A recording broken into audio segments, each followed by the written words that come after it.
Do you struggle with eczema, atopic dermatitis, contact dermatitis, or other skin problem that leaves you itchy, irritated, frustrated, and feeling isolated because of it?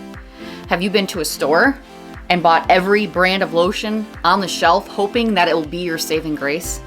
In this video, I'm going to explain to you how my journey with skin problems has went and some tips of how I am managing it today. Welcome to Master of Chemomstry, where motherhood and science collide. My name is Joy and I love sharing my experiences with others, so I hope what I have to share today will help you in some way.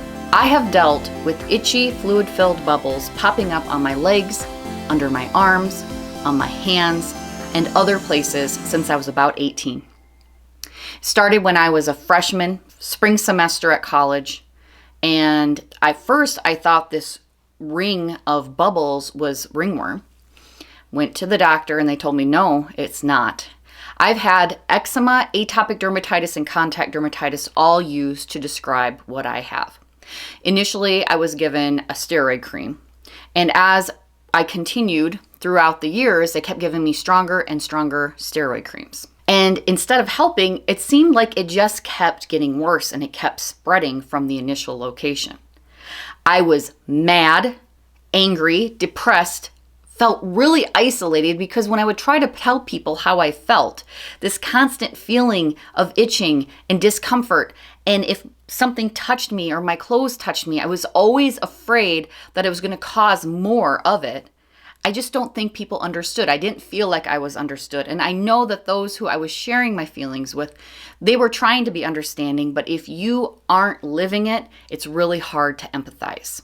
At one point in my early 20s, a dermatologist suggested doing a skin patch test where they put a patch on your back with common allergens for a week, and then it's checked multiple times over the week to see if you have a reaction to them in the different areas on the patch that's on your back. You can't get it wet, and you have to go to the appointment to initially get it on and then to get it checked a couple more times. So for me, I was a first-year teacher, and that would mean I would have to drive an hour to get to the dermatologist, an hour to get back. And I didn't know if I had the time to take off to do that, and I didn't really know if I wanted to take that time off and lose ground with my students. So that was excuse number one. The other excuse was that you had to go fragrance-free and you had to take all of the things that you were using, all the products in your house, the soaps, the makeup, the detergents, and make sure you were using fragrance-free products. I didn't want to do that either. And the third thing was, if I waited until the summer, how was I not going to sweat and get that skin patch test wet when it's the summer? I get hot. It's not going to work very well. So I made a lot of excuses for not doing it. And I think the biggest excuse, though, is that I was just defeated.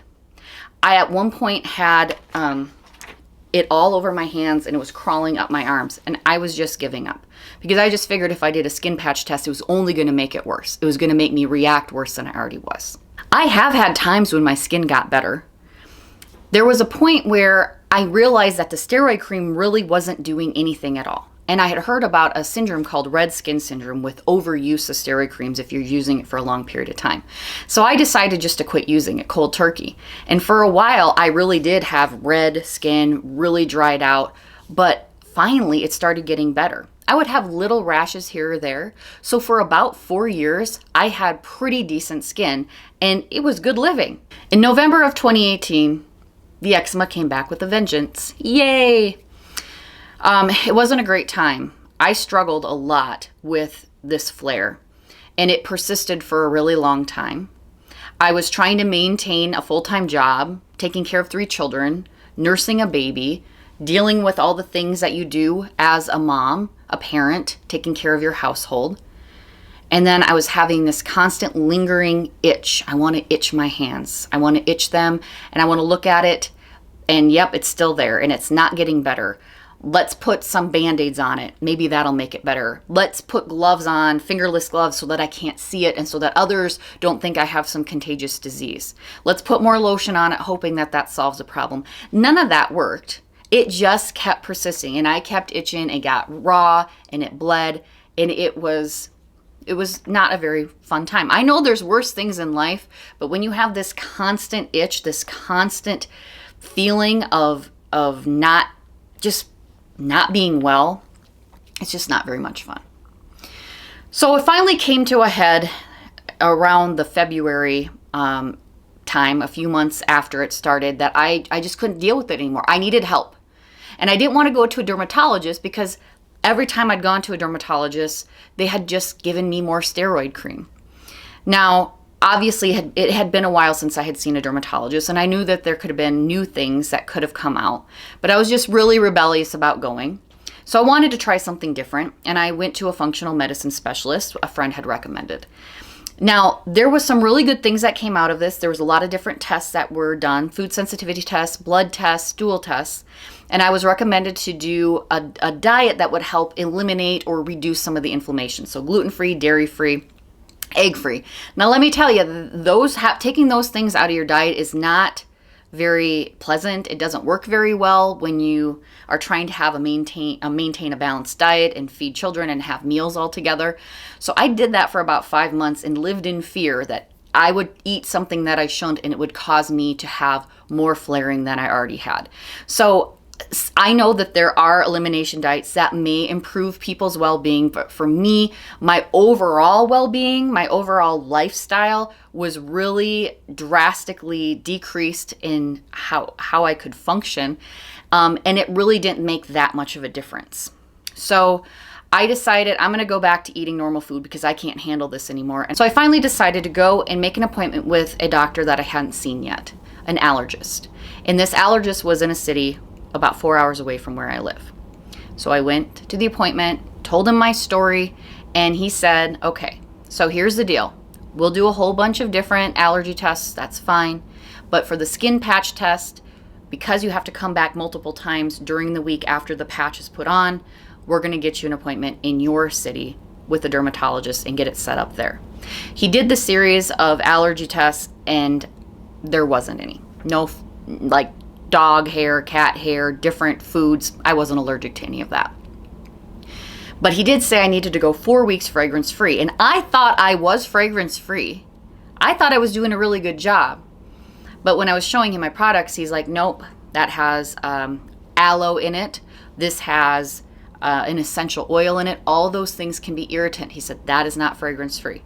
So he gave me the recommendation of Vanicream and Free and Clear for different bathing and hair products and lotions, as well as for makeup, Clinique brand, because that's fragrance free. Now let me tell you, it hurts a little bit when you've just bought some products and then you're told that all of them are not what you're supposed to be using, and then you have to go out and buy more. So it ended up costing me a little bit more money than I wanted it to, trying to solve my problem of making my skin better. Finally, I got my skin patch test done with the dermatologist in my town, and the results were that I was allergic to formaldehyde and quaternium-15. This also includes chemicals that release formaldehyde as one of their byproducts as they get broken down. I want to point something out here. So knowing that I was allergic to formaldehyde and quaternium-15 is just one of the factors. I suspect that there are some underlying things beyond that that lead to me having irritation and inflammation and just being prone to having skin issues. But having those two things identified was like winning the lottery. It felt great to have something to hold on to and know two things that I absolutely should avoid. It helped to decrease the number of variables that were in play. Turns out formaldehyde and quaternium-15 are in a lot of products. So they gave me a list of as many products as are known that they could have on the list. Shampoos, clothes, conditioners, detergents, carpets, diapers, baby wipes. And that steroid cream that I had been prescribed and had been using for years. Seriously? I was pretty mad when I saw that. No wonder it kept getting worse and never got better. So you've been waiting for this. I'm finally getting to it. What are my advice or my tips for dealing with skin problems, eczema, atopic dermatitis, contact dermatitis? Number one, you need to follow the fragrance-free guidelines. Don't be a rebel like me. I know it's hard to give up things that you feel are working or have been good for you for many years. And it's really hard to spend that extra money on things that may be even a little bit more expensive or beyond what you were spending before. I had to toss a lot of stuff. Essential oils, lots of different lotions, makeup, and then I had to buy new stuff. Now, I'm not affiliated with any of the brands that I'm showing you, but I am using Vanicream for my lotions. I am using Free and Clear for shampoo, for conditioner, for deodorant, for hair gel, and I'm using Clinique for all of my makeup. For detergent and dryer sheets, I use Tide Free and Clear.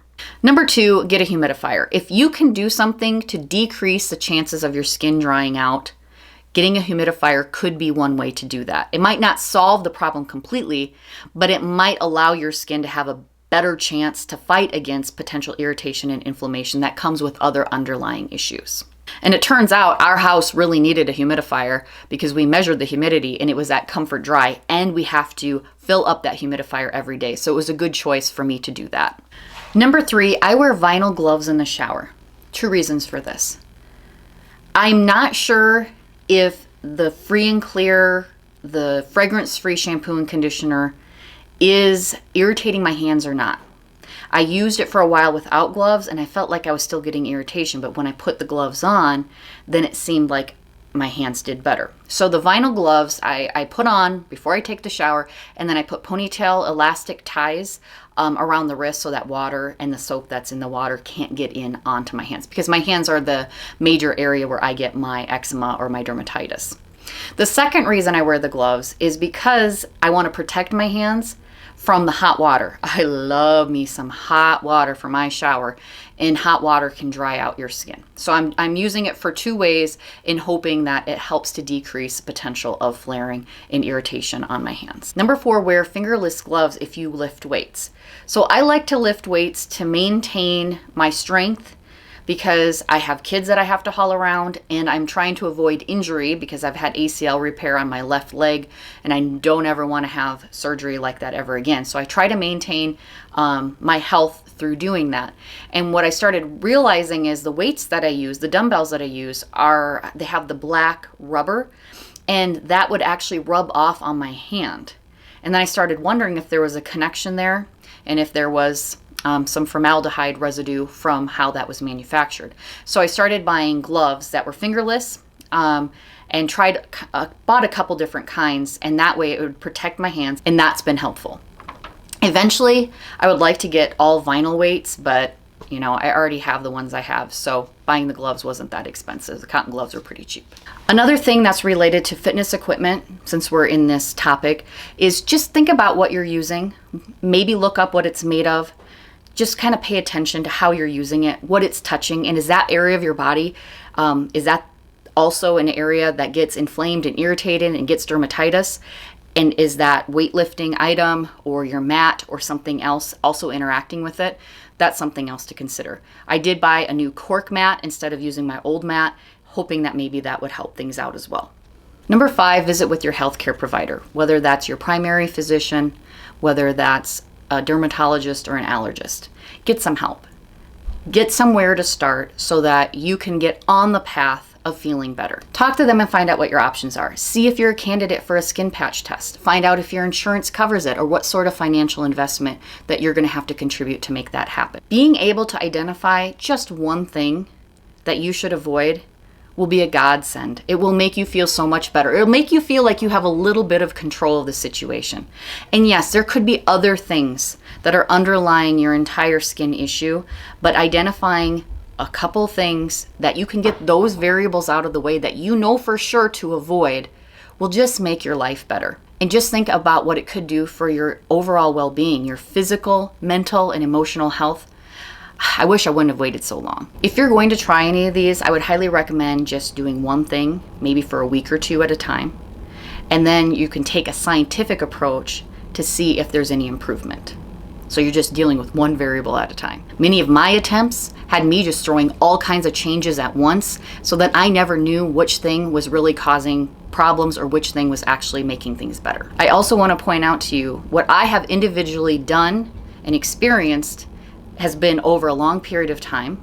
It has worked for me and may not be the same experience that you have. And one more time for good measure, see a healthcare provider if you've been having ongoing skin problems. That's going to be your best place to start. In conclusion, I hope these tips are helpful to you, or maybe are some things that you hadn't considered before that might just help you in your journey of relieving some of your frustration and helping to get some relief. with your own skin problems. If this video was useful to you in any way, please like this video. Please share your comments, how things worked out if you tried anything out.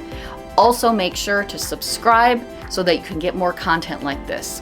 Our experiences can teach us so much, and I love sharing them with you. Thanks for watching.